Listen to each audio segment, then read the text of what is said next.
Bö ja tervetuloa Peugeot E5008 kyytiin. Nyt ollaan ajeltu tässä pitkä viikonloppu, tai siis viikonloppu tuntuu pitkälle, kun on ajanut paljon. On tullut poikkeuksellisen paljon ajettua 1400 kilometriä, koska käytiin vähän Savossa tällä Peugeolla ja menihän se matka tälläkin, vaikka ei nyt ihan niin hyvin ladannut kuin olisi voinut olettaa. Huolehittaa yhdessä vakuutusturva sille mallille, että voitte nukkua yönne rauhassa ja että laskunmaksupäivänä ei hirvitä. Mene sivulle pohjantahti.fi/Keski-Suomi.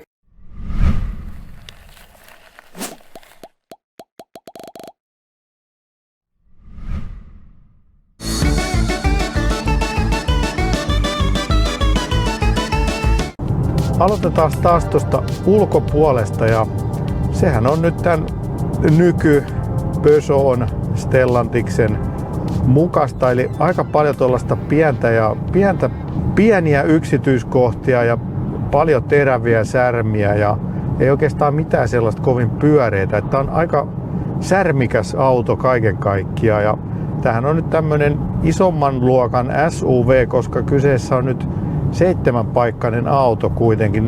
Tämä on ihan, voisi sanoa, että tämä on nyt sitten halvimman pään 7-paikkaisia täyssähköisiä autoja ihan kohtuullisen kokoisella akullakin vielä. Että selkeästihän tämä niinku kilpailee niinku hinnassa nyt tämä auto, että muut ominaisuudet ei ole ehkä niin huippuluokkaa miltään osin. Että se hinta on oikeastaan se tärkein kriteeri tässä autossa. Mutta ulkonäkö siis ihan hyvän näköinen. Siellä on noita edessä ja takana valoissa on tätä kissan raapasujälkeä. Edessä vähän pidemmätkin tuommoiset raapasujäljet, jotka on sitten ne päivän valot. Ja nyt ei päästy valoja testaamaan, ei ajettu pimeällä oikeastaan yhtään, niin ne jäi nyt tällä kertaa kuvaamatta. Mutta ihan asialliset kuitenkin siinä hämärässä, missä ajettiin, niin ei mitään ihmeellisyyksiä kyllä siinä kohti huomannut. Ja hyvin sellainen niin kuin perinteiset ovenkahvat löytyy, ettei ole mitään kikkailuja siinä suhteessa. Ja tietysti ikkunoista löytyy karmit ja ihan sellaista perinteistä. Jopa takaluukku täytyy ihan manuaalisesti avata, joka on pikkusen ikävä juttu, koska se avauspainike on siinä puskurin ja takaluukun välisessä raossa ja se on todella kurainen. Nytkin oli siellä pohjoisemmassa, niin oli tosi kuraset kelit ja kädet on aina kurassa, kun avaa sen luukun. Mutta ehkä vähän meikäläisen jätti nyt vaisuksi tää ulkonäkö.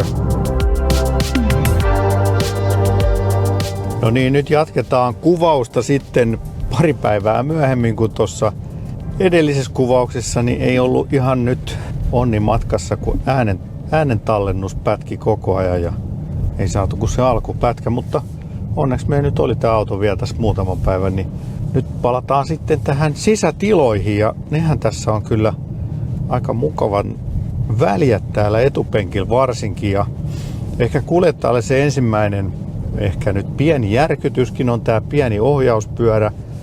Tämä on siis todella pieni, melkein voisi sanoa, että mikroauto ohjauspyörän kokoinen ja vähän tällainen kulmikaskin. Ja tässä on nyt tietysti haettu sitä, koska toi mittaristo on nyt tässä ohjauspyörän yläpuolella, niin tästä on viistetty esimerkiksi tämä yläreuna pois suoraksi ja sitten on saatu hyvä näkyvyys tuohon mittaristoon.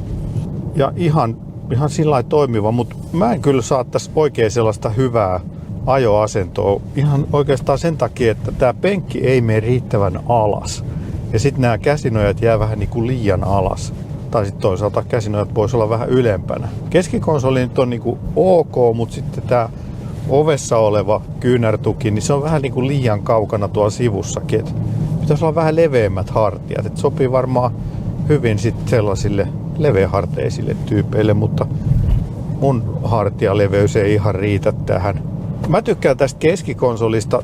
Tässä ei ole mitään sellaisia ikäviä saumaa, jotka painaisi sitten polveen. Tähän voi kuitenkin mukavasti tukea. Jalan ei nyt tietenkään saa manspreadia niin hyvin, mutta ei sitä saa sitten tuonne toiselle puolelle, kun siellä on sitten ovi vastassa. Mutta hyvin on käsilaukullekin tilaa, tämmönen iso kaukalo täällä ja mukitelineet ja sitten tällainen lukittava luukku vielä sitten tossa. Et ihan kohtuullisen kiva. Ja sitten tuosta käyttöliittymästä, niin tässä on ihan kiva, kun tässä on tää, oliko tää nyt iTogglus vai mikä sen nimi oli, mutta tässä on tällainen pikavalinta tossa. Eli tässä on tällainen vaihtuva kosketusnäyttö, jossa on sitten näitä valintoja, josta voi mennä Android Autoon navigointiin. Tässä on pari eri sivua ja noita voi sitten tietysti vielä konfiguroida sellaiseksi kuin haluaa. Niin se on vähän lähempänä kuin toi näyttö. Et mä joudun jopa vähän kurkottelemaan sitten tuonne näytölle, kun sinne haluaa painella jotain.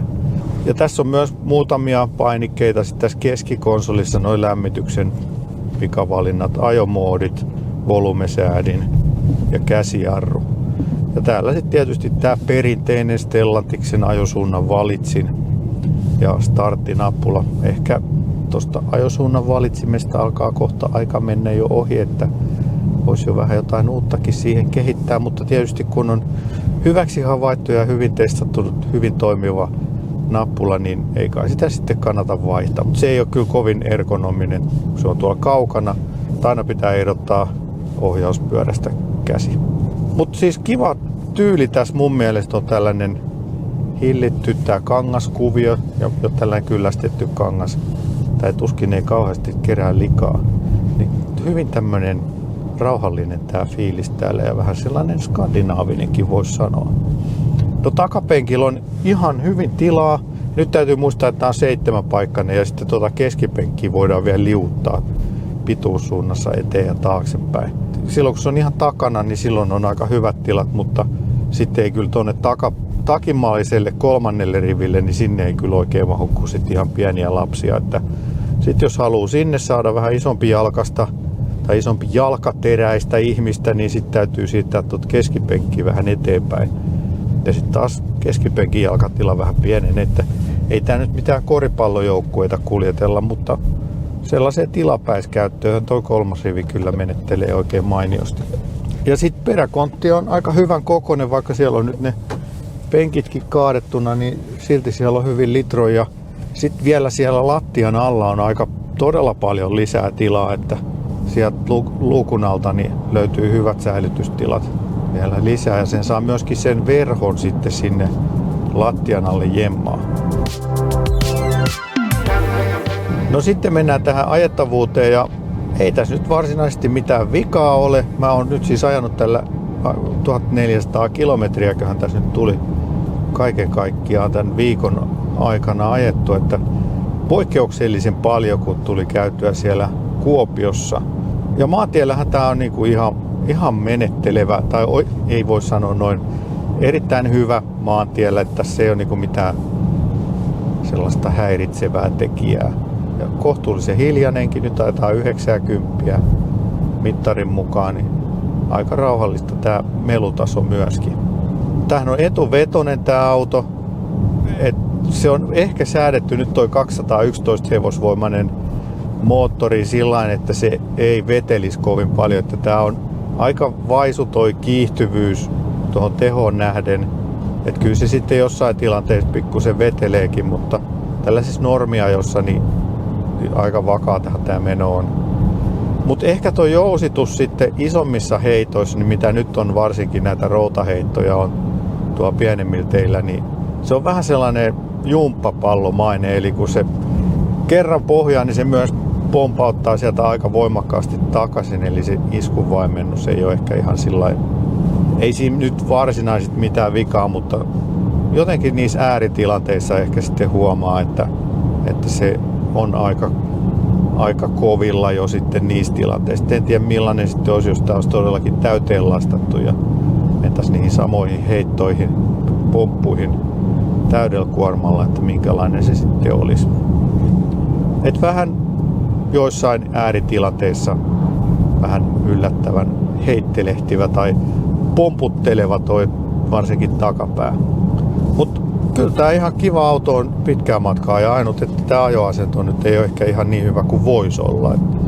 Ja tässä autossa nyt ei ollut muuta kuin tää vakionopeussäädin, tai sit mä en osaa käyttää sitä. Ja tässä ei ole edes adaptiivista vakionopeussäädintä, eli se on vähän ärsyttävää nykyaikana, jos joutuu varomaan sitä, ettei aja jonkun perään jo, kun on tottunut näihin adaptiivisiin vakkareihin, niin nyt sitten pitikin olla aika hereillä koko ajan, että kyllä ne vaan ne avustimet auttaa, ei voi mitään. Niin sit kun niihin tottuu, niin sit sen huomaa, kun niitä ei olekaan. Et vaikka tää on aika iso auto, niin jotenkin tässä kuskin paikalla se koko ei kyllä tunnu. Se varmaan tää pieni ratti hämää aika paljon. Myöskin toi keula nyt painuu aika nopeasti tosta alas, niin se ei näytä myöskään toi keula ei niin kuin anna viitteitä siitä, että tää on iso auto. Ja myöskin tää ohjaustuntuma on sillai mun mielestä napakka ja kevyt. Tää ei tunnu mitenkään raskalta ja isolta tää auto. Et silleen niin kuin, tässä on kyllä sitä ajamisen mukavuutta. Ehkä vähän sitä pösön leijonamaista urheilullisuutta myöskin. Vaikka tää on aikamoinen iso kissa kuitenkin. Iso sähkökissa. No sit mennään sähköauto-ominaisuuksiin ja tässä on 73 kilowattituntia akkua, eli ehkä vähän annetaan siinä tasotusta, koska se semmonen de facto standardihan on ollut siellä 80 kilowattitunnin nurkilla, niin tästä vähän antaa siinä kohti tasotusta. Ja nyt sit kun katsotaan toi vaikka 500 kilometrin kulutus, eli tässä on nyt tää mun koko 1423 kilometriä 20,2. Nyt on ollut siis aika lämmintä keliäkin, ihan plus 50kin, mutta on myös ollut pakkasta. Varmaan sillä on aika hyvä keskiverto lukemia, ehkä jopa vähän alle voisi sanoa. Ja sehän tarkoittaa, että tuolla kulutuksella niin tällä 73 kilowattitunnilla, niin sillä pitäisi sitten päästä sellainen 3500 kilometriä. 11 kilowatin kotilataus löytyy, AC-lataus, mutta sitten tuo pikalatausteho, ja siinä oli luvattu, mitähän se oli, oliko se jopa 160 vai 170 kilowattia, mutta mä en kyllä päässyt siihen lähellekään. Se oli ehkä niinku suurin pettymys toi pikalatausteho. Ja tää nyt on kuulemma vielä ensimmäisiä Stellantis-autoja, joissa on akun esilämmitys, mutta täytyy sanoa, että se lämmitys on kyllä esilämmitys on ehkä nyt vähän suhteellinen käsite, koska se toimii vaan silloin, kun auto on kotilatauksessa, ja jos sen ajastaa sitten lähtöajan johonkin kellonaikaan, niin silloin se lämmittää sen akun noin 20 asteeseen vai 25, ja sitten sen jälkeen se pitää sen siinä lämpötilassa, kun jatketaan matkaa.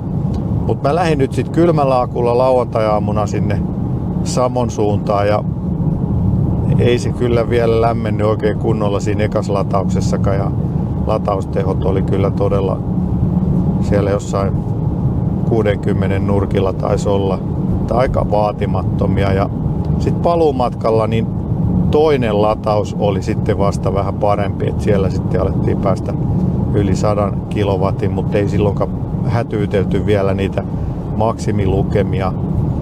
Että kyllä ne lataustauot nyt sitten tällä on sitten reilusti yli puoli tuntia, että tää ei mikään huippulataaja on, mutta jos ajattelisit, että tää on enemmän tämmöiseen kaupunkikäyttöön, mihin nyt tää akkukin tavallaan on tällaisessa lähiliikennekäytössä, lähiseudulla ajellaan, viedään lapsia harrastuksia, mennään töihin ja kauppaan.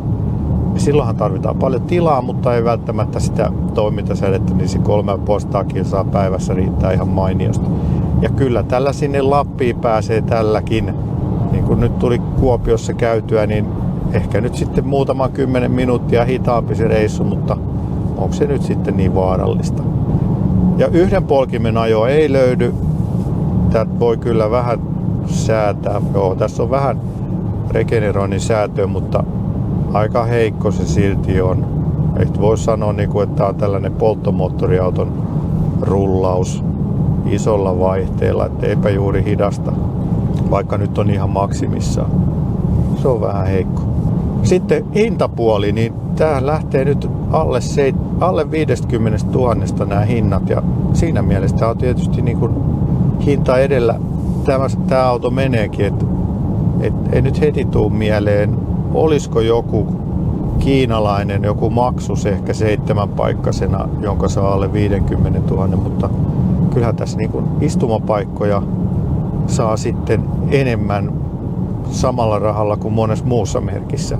Että vaikka nyt sitten ominaisuuksissa ei nyt ole ehkä mitään kirkkainta kärkeä, mutta sitten taas tässä hinta- ja käyttöominaisuudet suhteessa, niin siinä kohti tämä on sitten aika lailla varmaan linjassa.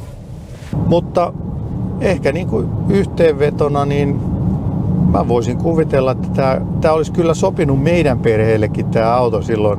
Lapset oli pieniä ja paljon liikuttiin vaan tässä Etelä-Suomessa tai vaan pääkaupunkiseudulla ja välillä käytiin vähän mummolassa, niin tämä olisi sen homman ajanut kyllä tosi hyvin tämä auto. Ja kuitenkin hinta edellä siinä ruuhkavuosina varmaan moni joutuu menemään, niin jos kuitenkin tarvii sen 7 paikkaa, niin silloin tässä on ihan hyvä vaihtoehto siihen 7 paikkaseen alle 50 000 euron sähköautoon. Ja uskoisin kyllä, että sieltä tulee niitä softapäivityksiä, että se akun esilämmityskin sitten saataisiin jossain vaiheessa toimimaan vähän fiksummin kuin nyt, koska siellä on sitten kuitenkin se rauta jo olemassa, että se on enemmän sitten softaa ja testaamista, että se saataisiin toimia niin kuin kunnolla. Sittenhän tässä alkaisi olla jo niin kuin palikat aika hyvin kohdallaan.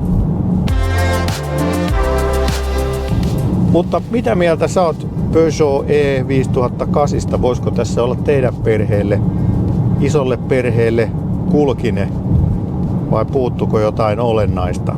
Käy kommentoimassa ja käy myös tykkäämässä videosta ja käy tilaamassa kanava, jos et ole vielä tilannut. Se auttaisi huomattavasti tämän kanavan toimintaa. Ja harkitse myös Bö Plus jäsenyyden tilaamista.